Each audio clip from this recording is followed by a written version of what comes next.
はい、皆さんこんにちは。竹虎4代目です。さてですね、今日は虎竹の買い物かごの楕円と丸ですね、この楕円そして丸型両方ともですね、昭和のお母様方が使っていた買い物かごを虎竹で復刻したものなんですが、これ持ち手のですね、虎竹巻きがちょっと傷んでいて、それぞれやり替えました。この虎竹でやった場合はどうでしょう。そんなに違和感なく色合いの違いもないので、やり替えたといっても非常に一体感があるんじゃないかなというふうに思ってます。若干ね色のね、濃淡というのがありますね。口巻きがちょっと薄くて、持ち手がちょっとね虎の模様がくっきりと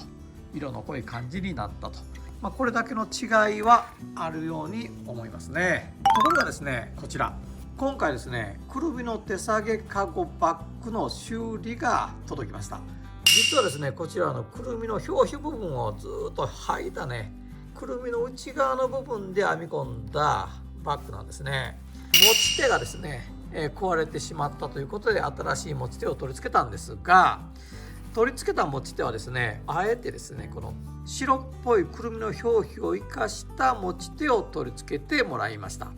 ちょっとひごがね傷みかけている部分があるんじゃないかなと思うんですが、実はそのくるみはね、ぶどうなんかに比べてるとやっぱりちょっと耐久性が弱いというか、どうしてもね長く使ってると割れたりで、ひごが折れたりすることがあるんですよね。結構ねくるみのバッグなんかでもこの持ち手のこのジョイント部分にだけは丈夫な山ぶどうを使ったりもするんですが、今回はですねくるみの表皮を剥いだ黒っぽい編み込みの本体部分に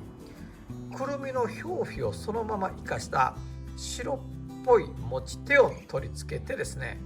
ちょっとツートンのような感じでちょっとおしゃれ感のある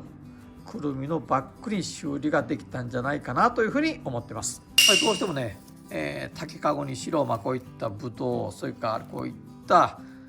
くるみのバッグにしろですね、やっぱりこの一番傷みやすいのはこの持ち手部分なんですよね。ここなんかしっかりほんと丈夫に作られてますんでね、これでまたですねお使いいただけるんじゃないかなというふうに思ってます。